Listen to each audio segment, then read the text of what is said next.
5장 1절부터 5장 26절까지의 말씀을 교독하겠습니다. 역대상 5장 1절부터 26절이고요. 제가 먼저 5장 1절 읽겠습니다. 이스라엘의 장자 르우벤의 아들들은 이러하니라. 르우벤은 장자라도 그의 아버지의 침상을 더럽혔으므로 장자의 명분이 이스라엘의 아들 요셉의 자손에게로 돌아가서 족보에 장자의 명분대로 기록되지 못하였느니라. 유다는 형제보다 뛰어나고 주권자가 유다에게서 났으나 장자의 명분은 요셉에게 있으니라. 이스라엘의 장자 르우벤의 아들들은 한옥과 발로와 에스론과 갈미요. 요엘의 아들은 스마야요. 그의 아들은 고기요. 그의 아들은 시므이요. 그의 아들은 미가요. 그의 아들은 르아야요. 그의 아들은 바알이요. 그의 아들은 부에라이니 그는 르우벤 자손의 지도자로서 아수르 왕 디글랏 빌레셀에게 사로잡힌 자라. 그의 형제가 종족과 계보대로 우두머리 된 자는 여이엘과 스가랴와 벨라니. 벨라는 아하스의 아들이요 세마의 손자요 요엘의 증손이라. 그가 아르엘에 살면서 느보와 바알모원까지 다다랐고 또 동으로 가서 거주하면서 유브라데 강부터 광야 지경까지 다다랐으니 이는 길라 땅에서 그가 가축이 번식함이라. 사울 왕 때에 그들이 하갈 사람과 더불어 싸워서 손으로 쳐 죽이고 길라 동쪽 온 땅에서 장막에 거주하였더라. 가짜 손은 르우벤 사람을 마주대하여 바산 땅에 거주하면서 살르가까지 다다랐으니 우두머리는 요엘이요 다음은 사밤이요 또 야엘과 바산의 산 사바시요. 17절로 갑니다. 이상은 유다왕 요담 때와 이스라엘 왕 여로보암 때 족보에 기록되었더라. 르우벤 자손과 갓 사람과 므낫세 반 지파에서 나가 싸울 만한 용사 곧 능히 방패와 칼을 들며 활을 당겨 싸움에 익숙한 자는 44,760명이라. 그들이 하갈 사람과 여드로와 나비스와 노닥과 싸우는 중에 도우심을 입었으므로 하갈 사람과 그들과 함께 있는 자들이 다 그들의 손에 패하였으니 이는 그들이 싸울 때 하나님께 의뢰하고 부르짖음으로 하나님이 그들에게 응답하셨습니다. 그들이 대적의 짐승 곧 낙타 5만 마리와 양 25만 마리와 나귀 2,000마리를 빼앗으며 사람 10만 명을 사로잡았고 죽임을 당한 자가 많았으니 이 싸움이 하나님께로부터 말미암았습니다. 그들이 그들의 땅에 거주하여 사로잡힐 때까지 이르렀더라. 므낫세 반지파 자손들이 그 땅에 거주하면서 그들이 번성하여 바산에서부터 바알 헤르몬과 스닐과 헤르몬 산까지 다다랐으며 그들의 족장은 에벨과 이시와 엘리엘과 아스리엘과 예레미야와 호다위야와 야디엘이며 다 용감하고 유명한 족장이었더라. 그들이 그들의 조상들의 하나님께 범죄하여 하나님이 그들 앞에서 멸하신 그 백성의 신들을 가늠하듯 섬긴지라. 그러므로 이스라엘 하나님이 아수르 왕 불의 마음을 일으키시며 아수르 왕 디글랏 발레셀의 마음을 일으키시매 곧 르우벤과 갓과 므낫세 반 지파를 사로잡아 할라와 하볼과 하라와 고산 강가까지 옮긴지라. 그들이 오늘까지 거기에 있으니라. 아멘. 예. 이 이스라엘에게 있어서 중요한 원칙 중에 하나는 그들이 하나님을 떠나서 이스라엘이 하나님을 떠나서 다른 민족 우상을 섬기면 하나님께서 그들에게 징계를 내리시는데 오늘도 그 본문이 등장하죠. 다른 신을 가늠하듯 섬겼다. 그래서 그들이 자신들이 있어야 할 처소에서 떠나서 강제로 옮겨진 사건이 오늘 나오게 됩니다. 이스라엘의 하나님, 그들이 단순히 부족신의 하나님이 아니라 지금 온 세상 가운데 인류를 창조하시고 지금도 이끌어 나가시는 창조주 하나님이시죠. 당시에 여러 신들, 여러 민족, 여러 종족, 여러 부족이 있었는데 그들 가운데 각각 신을 섬겼어요. 우리도 그렇지 않습니까? 각 지역마다 또 민족마다 신들을 섬겼는데 그 신들 중에 지금 여전히 존재하고 계시며 우주만만을 창조하시고 답을 갖고 계시며 지금도 여전히 영향력을 행사하시는 분은 전능하신 하나님 한 분 외에는 없는 것이죠. 그 하나님의 스토리가 이스라엘 민족을 통해서 우리에게 그대로 샘플처럼 전달되고 있는 것입니다. 자, 우리가 1절 말씀을 보겠습니다. 이스라엘 장자 르우벤의 아들들은 이러하니라. 장자 르우벤 나옵니다. 르우벤은 장자라도 그의 아버지의 침상을 더럽혔으므로 장자의 명분이 이스라엘의 아들 요셉의 자손에게로 돌아가서 족보에 장자의 명분대로 기록하지 못하였느니라. 예. 르우벤 지파가 장자가 돼야 되는데 르우벤 지파가 아버지의 침상을 더럽혔다.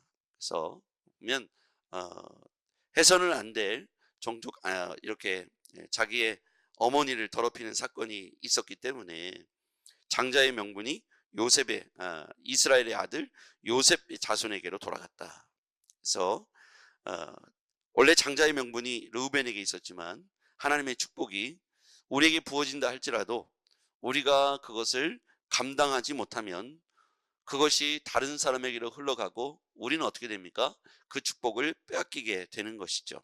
르우벤의 장자권의 분실을 보면서 상실을 보면서 우리가 깨달아야 할 것은 하나님이 아무리 지지하시고 복을 주셔도 스스로가 그것을 감당해내지 못한다면 그 주어진 기회와 복을 놓치고 마는 것이죠. 르우벤은 해서는 안 될 죄를 범하게 된 것입니다. 두 번째는 그들이 싸울 때 20절 말씀 한번 볼게요. 20절 도우심을 입었으므로 하갈 사람과 그들과 함께 있는 자들이 다 그들의 손에 패하였으니 이는 그들이 싸울 때 하나님께 의뢰하고 부르짖었으므로 하나님이 그들에게 응답하셨습니다.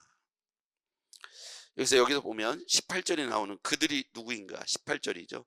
르우벤 자손, 갓 사람, 므낫세 반 지파, 이 세 종족이 나가 싸울 때, 부족이 나가 싸울 때, 그들이 싸울 때 하나님께 의뢰하고 부르짖었으므로 하나님께서 그들에게 응답하셨다. 이스라엘 역사서에서 이렇게 역대상이라든지 이런 역사, 또 사무엘상하, 열왕기상하 이런 말씀을 쭉 읽다 보면 하나의 원칙과도 같은 말씀이 등장하는데 바로 이 본문이죠. 하나님께서 전쟁을 주관하신다는 말씀입니다. 전쟁은 하나님께 속해 있다. 그러니까 하나님께 속한 전쟁이기 때문에, 전쟁의 주관자는 하나님이시기 때문에 그 싸움의 성패는 하나님께서 갖고 계신데 누가 하나님 편에 서 있는가가 전쟁의 성패를 좌우하죠. 그래서 칼과 무기의 싸움이 아니고 하나님 편에 선 자가 전쟁의 승리자가 되는 것입니다. 이것은 이스라엘 역사에게만 해당하는 것이 아니라 지금 우리 현대사를 살아가고 있는 우리에게도, 가문과 개인에게도 저는 동일한 원칙이라고 생각합니다. 하나님 편에 선 자가 승리하는 것입니다. 하나님 편에 선 민족이 승리하는 것이고, 하나님을 의지하는 교회가 승리하는 것이고, 하나님을 의지하고 신뢰하며 순종하고 하나님 편에 선 기업이, 그리고 하나님의 선 가문이 승리하게 되는 것이죠. 그래서 우리는 점검해 봐야 됩니다. 내가 하나님 편에 서 있는가? 사람의 편에 서 있는가? 내가 사람을 기쁘게 하는가? 하나님을 기쁘시게 하는가? 오늘 그 질문을 우리의 삶에 대입해 봐야 하는 것이죠. 여러분, 사람이 눈치를 보는가? 하나님을 두려워하고 경외하는가? 이것이 승리의 원칙이라는 거예요. 다윗과 골리앗 싸움을 보면 다윗이 사울의 군사가 아무도 나가지 못함을 보고 자기가 나가 싸우겠다고 했을 때 사울이 자기의 갑옷을 입혀주고 자기의 방패와 검을 들려주죠. 그런데 다윗이 자기가 갖추기에는 이것이 너무 걸리적거리고 도움이 되지 않습니다. 왕의 것이니 얼마나 좋은 것을 줬겠습니까? 칼로 말하면 가장 좋은 칼을 줬겠고, 방패로 말하면 가장 단단한 방패를 줬겠죠. 갑옷과 투구, 신발까지 갖춰 입었을 때 다윗은 그것이 싸움의 성패에 있지 않다는 사실을 알았던 것이죠. 그는 그것을 다 내려놓고 평상시에 자기가 가졌던 조약돌 몇 개를 가지고 여호와의 이름으로 나가서 골리앗과 대면하게 되지 않습니까? 싸움은 하나님께 속해 있습니다. 우리가 아무리 세상 사람이 갖고 있는 스펙, 어느 어떤 지위, 명예, 경제적인 능력, 지식과 지혜를 품었다 할지라도 하나님을 떠난 민족은 패할 수밖에 없고, 하나님을 기쁘시게 하지 않는 기업과 가문과 교회는 하나님 앞에서 복을 누릴 수 없다는 거예요. 승리의 자격은 하나님 편에 속한 자에게 있습니다.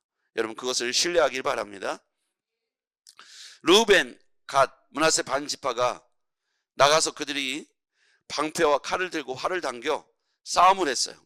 그때 그들이 그냥 싸운 게 아니라 도우심을 입을 만큼 하나님 앞에 구하고 하나님 앞에 하나님을 의뢰하고 부르짖은 것이 첫 번째이었다는 것이죠. 그래서 하나님께서 그들에게 응답해 주셨습니다. 그래서 하나님이 그 모든 싸움을 이기게 하셨어요. 자, 21절. 그들이 대적의 짐승 곧 낙타 5만 마리, 양 25만 마리, 나귀 2천 마리를 빼앗으며 사람 10만 명을 사로잡았고 죽임을 당한 자가 많았으니, 거기서부터 읽어볼까요? 시작. 이 싸움이 하나님께로 말미암았음이라. 아멘. 네.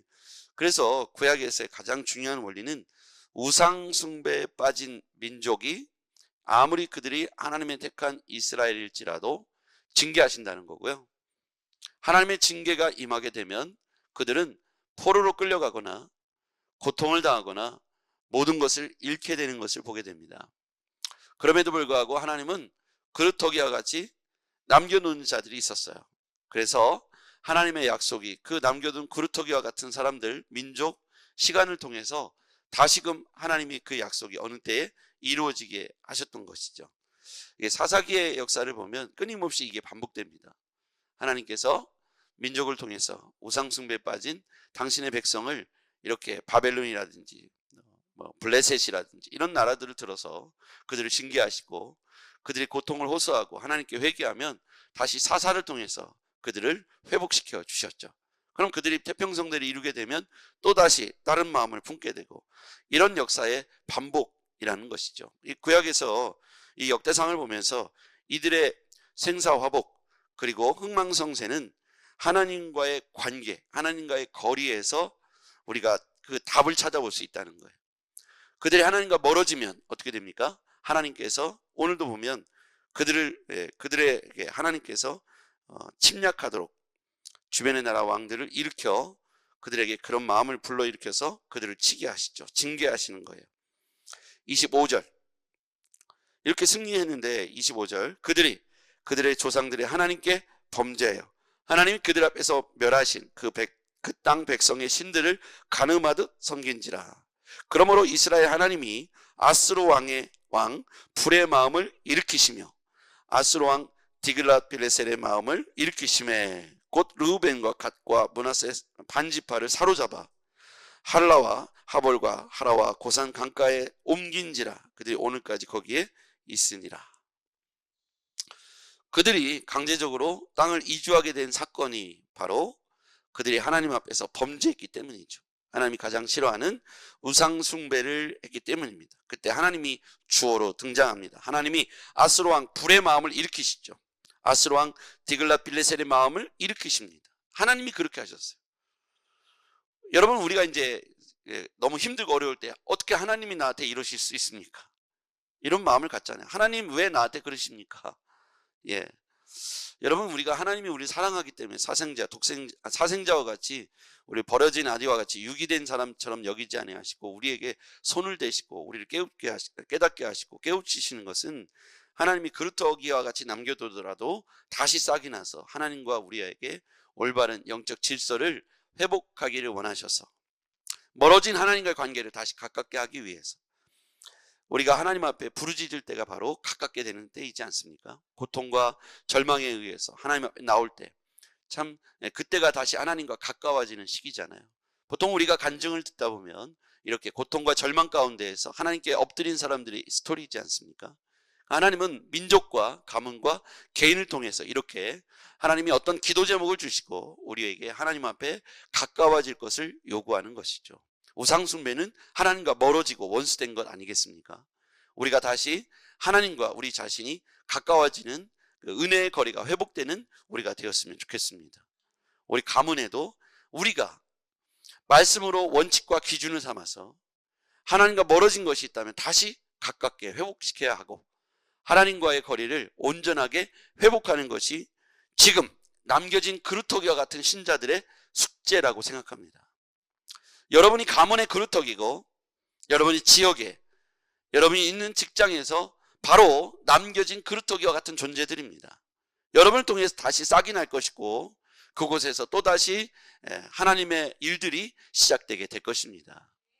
오늘 우리를 불러 모아서 이 시대에 기도하는 교회로, 전도하는 교회로, 함께 나누고 돕는 교회로 우리를 불러 모으시고 세우신 이유는, 이 시대에 은혜를 주신 이유는 바로 하나님과의 영적 관계를 다시 이 땅이 회복하기를 원하시는 모습으로 우리를 부르셨다고 생각합니다. 그래서 우리가 이 시대에 더욱 하나님 앞에 가까이, 하나님과 친교, 하나님과 가까이, 하나님과 동행하는 은혜의 시간 되었으면 좋겠습니다. 기도하겠습니다. 전능하신 아버지 하나님, 감사합니다. 우리가 하나님 말씀 앞에 다시 한번 친밀하고 다시 한번 하나님과 멀어진 관계를 회복하는 시간 되게 하옵소서. 이스라엘의 고통 가운데 하나님께서 그들이 범죄하고 우상 숭배에 빠졌을 때 그들을 징계하시고 채찍질하시고 이방 나라의 왕들을 마음을 불러일으켜서 그들로 하여금 이스라엘을 침략하게 하시고, 이스라엘의 고통을 보시면서 이스라엘이 다시 하나님 앞에 무릎 꿇고 그들이 멀어진 관계를 회복하는 관계를 우리가 보게 됩니다. 하나님, 우리 교회와 우리 지역과 나라와 민족을 품고 우리도 주님 앞에 가까이 한 발 더 가는 오늘 하루가 되게 하옵소서. 예수님의 이름으로 기도했습니다. 아멘.